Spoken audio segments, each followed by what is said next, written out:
How are we doing today, folks? This is the Grouchy Old Patriot. Thought it was about time to take you all for another little ride along. Just climbed up on Interstate 40 westbound out here in western Oklahoma. And just a short run, I'm going down to Hereford, Texas, down there southwest Amarillo. But I had a few people ask me some questions in the comments, and I couldn't really think of a better format to answer them than, well, I was bored and watching these little white dotted lines go by at 70 miles an hour. Now, I did not write names down on who asked what question, but I figured y'all are smart enough to know if you asked a question or not. So I thought I'd just answer some questions and talk a little bit on whatever come to mind. Somebody asked me what kind of truck I was driving. Well, this is a 2019 Peterbilt 389. It's got an ISX 15 Cummins in it, backed up by an Eaton Fuller 13-speed transmission. I do have a 70-inch sleeper on it, so I'm good to go for overnighters.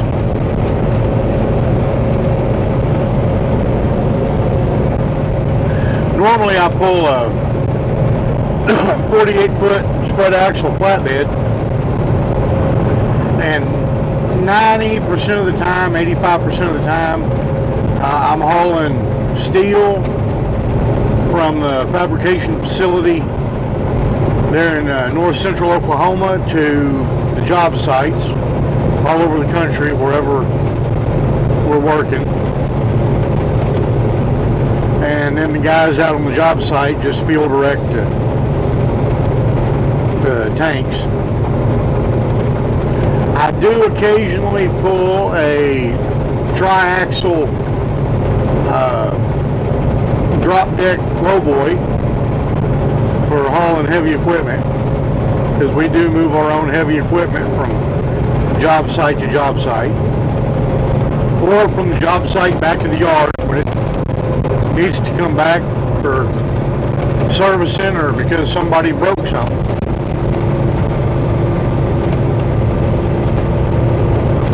Don't do any freight hauling.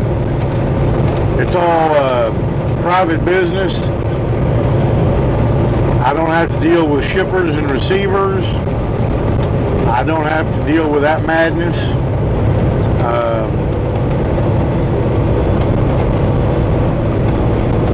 But I guess that's really all there is to tell you about the old truck.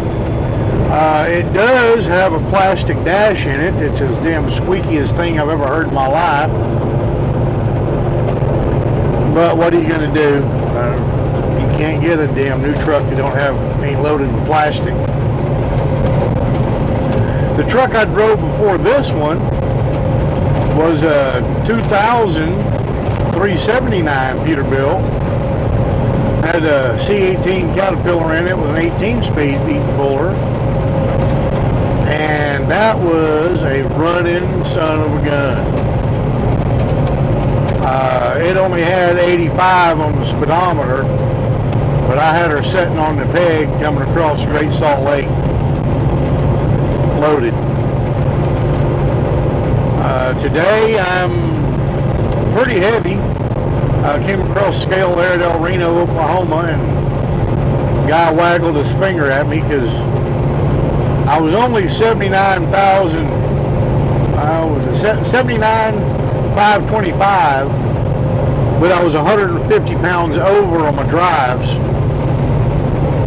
which really ain't that. He could tell that my load's not shiftable, so he just waggled his finger at me and spit me back out on the interstate.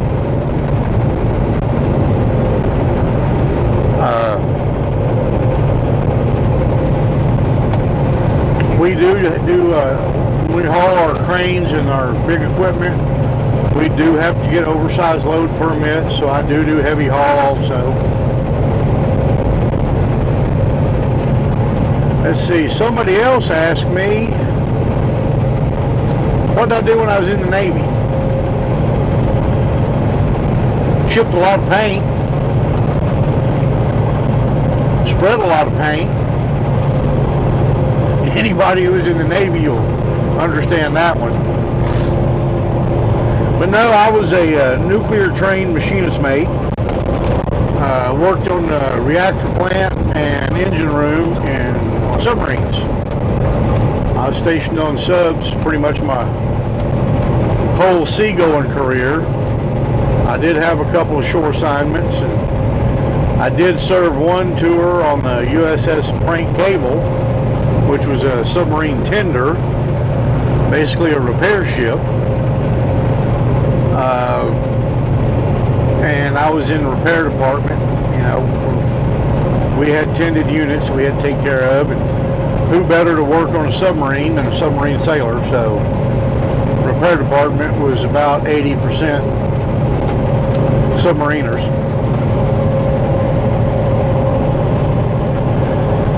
Being on a submarine, though, you don't just do your primary job. The crew is so small and there's so many things to be done that everybody learns everything. I may not have been as good a torpedoman as an actual torpedoman, or a radioman as a radioman, or a quartermaster, you know, but I knew the basics of their job, and in a pinch I could go into their space and fight a casualty. I knew where the important valves were, I knew where the important equipment was and how to operate it. Same way with the radioman, same way with the sonar techs. They could come back in the engine room and in an emergency fight fire, fight a flooding casualty, do whatever they needed to do to put my engine room in a safe condition. And that all goes with earning your dolphins, your submarine warfare qualification pin. And that's one thing anybody who's served on submarines will tell you: you never stop learning, you never stop qualifying. Just because you've got your dolphins on one class of boat, when you go to the next class, when you get transferred, you know, onto a different class of ship, you have to re-qualify to maintain your dolphins. You got to learn all of their systems and how they do things and all that. I was qualified up through engineering watch supervisor, which was the highest enlisted watch in the engineering spaces. And I was qualified chief of the watch. I could sit at the ballast control panel and make the boat go up and down, and flood ballast tanks and blow ballast tanks, pump water from fore to aft, whatever we needed to do to trim the boat. That was pretty fun. I didn't get to do that a lot, but when I did get to do it, it was a pretty good break in the monotony of working in the engine room day in and day out.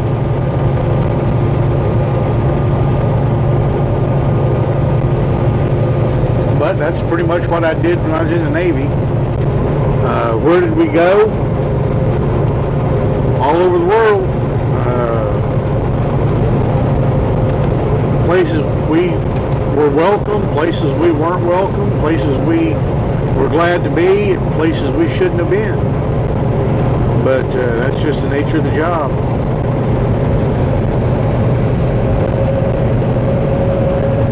Let's see. Oh, somebody asked me what my everyday carry was, what I carried. Well, of course, I carry a wallet. Carry a knife, got a folding Kershaw with a pocket clip I carry in my right front pocket. Of course, keys and change and all that. And as far as what pistol I carry on a daily basis, Well, I don't figure that's really anybody's business but mine. I don't need the ATF knowing. I will tell you that if I'm carrying an autoloader, it's in 40 Smith & Wesson, and if it's a wheel gun, well, it's 357 Magnum.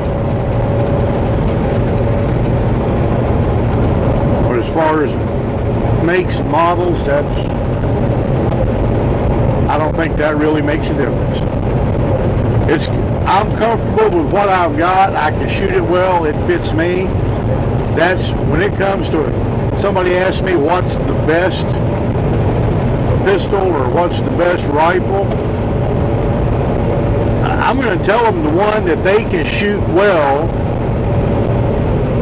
and that they're comfortable with. I personally love a 1911. But there's a lot of people who a 1911 is just too big handgun for them. They got to have something a little more compact that they can shoot and wield more effectively. So the best gun out there is the one that you can afford, that you're comfortable with, and that you can wield effectively. That is the best gun. I'm not a Glock fanboy by any stretch of the imagination. I'm not saying there's anything wrong with Glock. Glock makes a good pistol. I just personally don't like it. I don't like the grip angle on them. I don't like the feel. I'm just not a Glock fan. Let's see. Oh, somebody asked if I went straight to driving a truck after I left the Navy. No, I didn't. I have had several jobs in my life. I've pretty much been working, earning money since I was 12 years old. I started out as a farmhand, hauling hay, baling hay, cutting firewood, whatever I could do to earn 2 quarters to rub together.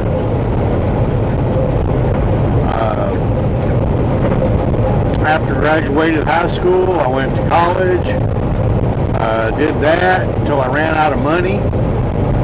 I wasn't going to take a student loan, wasn't going to throw myself or my family any farther in debt. So I decided, well, hell, join the Navy, see the world, let them pay for my college. So that was my plan when I went in. That ain't exactly how it worked out, but I found a job that I really enjoyed. After I got out of the Navy, they had just closed the shipyard there in Charleston. And I had closed it a couple years before. But the job market in Charleston, South Carolina was atrocious. Jobs that had been going for 18 to 22 an hour were now 12 to 15 an hour, just because they had flooded the job market with about 25,000 experienced employees.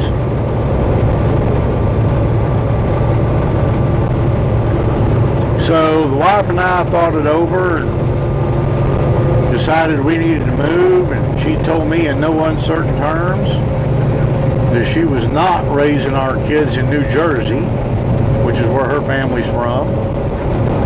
And she liked Oklahoma, so we moved back to Oklahoma. I went to work as a chiller technician at Oklahoma State University power plant, working on big 4,000 ton carrier chillers, providing air conditioning for the campus. I did that for a while, and I was an instrumentation technician, where I installed and repaired, replaced all kinds of instrumentation, everything from PLCs to P&ID controllers to you name it.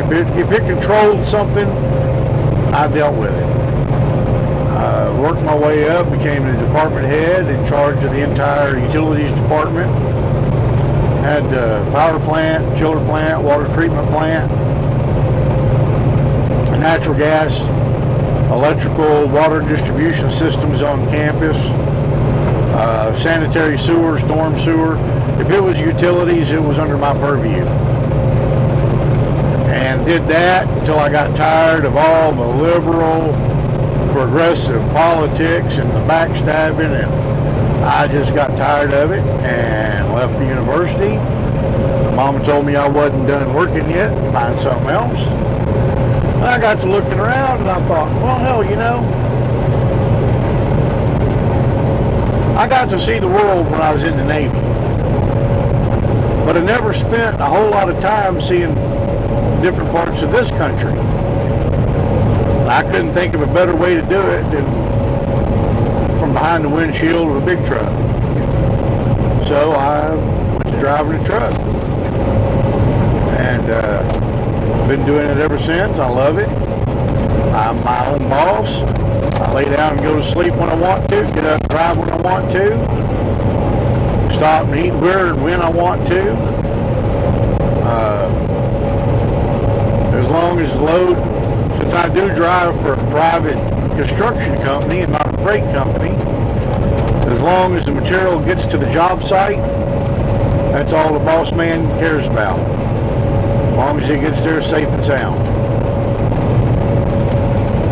So, I guess the only 3 states that I have not visited in a big truck is Alaska, Hawaii, and Maine. But I've been in all the rest of them. Do I have favorites? Oh, hell yeah. Idaho, beautiful state. Kentucky's a pretty state, parts of it. Montana, love Montana. Yes, the sky does look bigger in Montana. New Mexico, Texas, kind of ugly. Northern New Mexico has some very pretty areas in it. You get up in Kansas, Nebraska, Iowa, Indiana, Illinois are ugly. If you live there, I'm sorry. You may find some beauty in your own state. I have yet to find it. Western Oklahoma, as you can see, not a lot to see. It's pretty flat, pretty ugly. Eastern Oklahoma, you're getting over into the Ozark Mountains, and southeastern Oklahoma down in the Comanche Mountains, to me is gorgeous. Eastern Texas, the pine woods of eastern Texas, you know, I love it down there. West Texas, you can keep it. But yeah, if anybody else has any questions, you're curious about the old Grouch, leave them in the comments. I'd be happy to answer them. And if y'all have any topics you'd like me to cover, like to get my thoughts on, you know, leave a comment. I'll always use some good ideas for some content. But what coffee am I drinking today? High Mountain Costa Rican from Love's, and it is good coffee.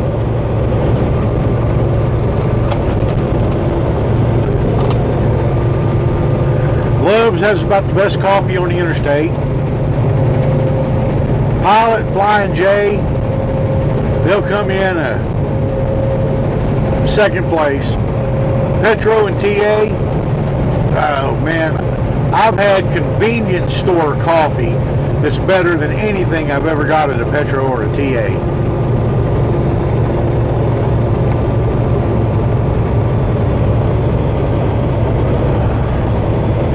speaking of truck stops,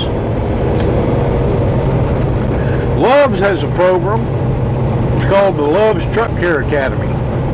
If you've got a young man or a young lady who is listless and undecided about what they're going to do with their life and need a direction, and if they're mechanically inclined, have any interest at all in mechanical systems, the Love's Truck Care Academy is looking for young people. They've got a school. You get paid while you're going to school. They teach you big truck, heavy diesel mechanicing, trailer repair, stuff like that. And at the end of when you graduate, at the end of the school, they give you $3,500 worth of tools, hand tools that are yours once you've worked there for a year. Once you've worked there for a year, that tool chest becomes yours as a graduate of their Truck Care Academy, because they are hurting for mechanics. Matter of fact, any young person who doesn't want to go to college, and college is not for everybody. If you're going to go to college and get a liberal arts degree, you're wasting your time.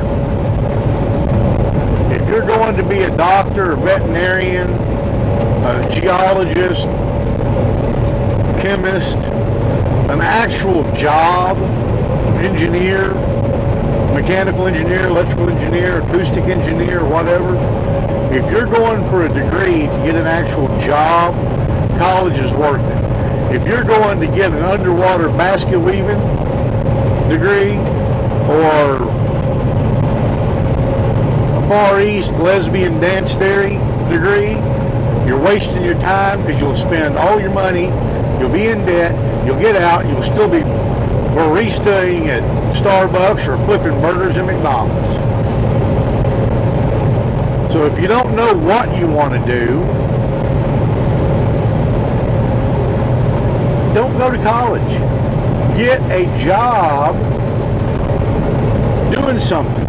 Go to work as an apprentice for a plumber or an electrician or a carpenter, welder. And if you don't like it, you're still young enough, move. Okay, you tried apprenticing with a welder, it wasn't your thing. Maybe working for the electrician would be. Go try work with him for 6 months or a year. See if that's your thing. And you can work your way up through an apprentice training program, you know, from apprentice to journeyman to master electrician, master plumber, or whatever. And now you've got a trade. You can open your own business if you want to. You can make 6 figures a year, make good money, and you're actually doing some good for your neighbors, for your town, for your community, because you're performing a service that's needed, badly needed, because there's nobody going into the trades anymore.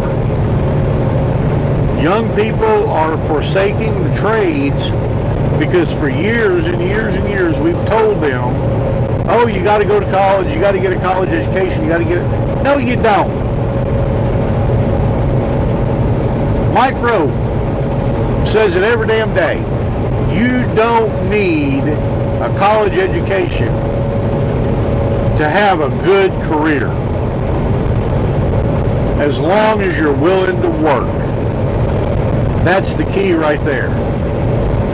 You've got to have some work ethic. You've got to be willing to work. Because if you go to work for a master electrician as an apprentice, he'll be more than willing to teach you and train you, but he's not going to waste his time if you're wasting his time. He'll find somebody else that is willing to work, is willing to get dirty. You're not going to start off as cock of the walk. You're going to start off as low man on the totem pole and work your way up. But when it's all said and done, you know, you get your master electrician's license or whatever, yeah, you can be making 6 figures a year. Owning your own business. Now you're employing 3 journeymen and 5 or 6 apprentices.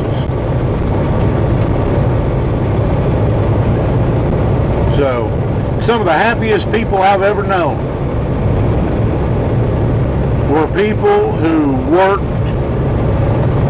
a real job, hard work with their hands on a daily basis. Tow truck drivers,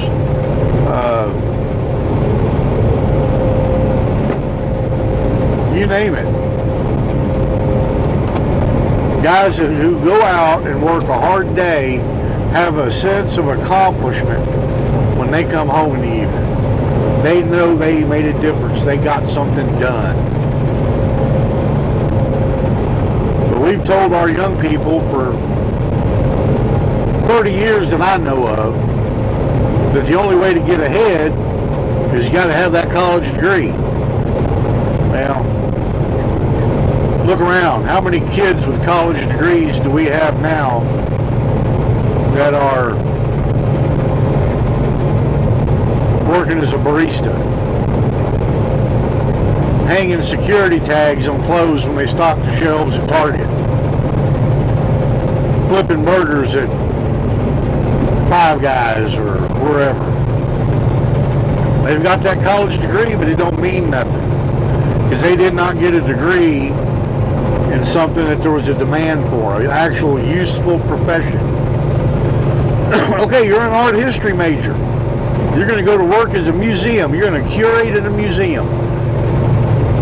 How many museums do you think need curators on an annual basis? And if 30,000 art history majors graduate every year, they're all competing for 5 or 6 jobs.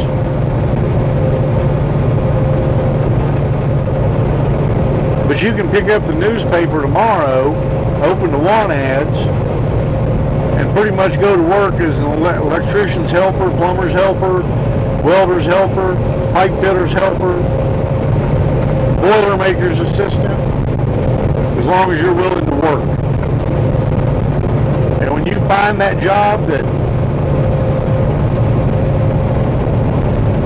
you may not like it at first because you are doing the dirty jobs, but you stick with it and you find that job that gives you that warm fuzzy, well, you'll never work another day in your life. If you find something you enjoy doing, you won't work a day in your life. I guess I've preached long enough today, folks. For those of y'all new to the channel, welcome. I know there's a lot of you. Those of y'all who've been here a while, welcome back. Glad you sat through all of this. Just some old road ramblings here with the Grouch Patriot. You can find me on MeWe. You can find me on Twitter now at Grouch Patriot. Truth Social, Grouch Patriot. I don't do the Insta-chat, Instagram thing. I don't do the, I don't know what all them other social media things are, but if you got a comment, you want to get a hold of me, the best way is Truth Social probably, or MeWe. Or you can just leave a comment on here. I try to answer the ones that are worthy of being answered. But I'll talk to y'all later, folks. I hope y'all enjoyed this little drive across western Oklahoma. Hope I didn't ramble on too long. But I'm glad to be back. Took a little hiatus, like I said, for Thanksgiving, Christmas, deer season. I hope, I'm not going to promise, but I hope I'm back to posting weekly. But time will tell. All right. As always, folks, may liberty's torch light your path, and Godspeed in all your endeavors. Thank you.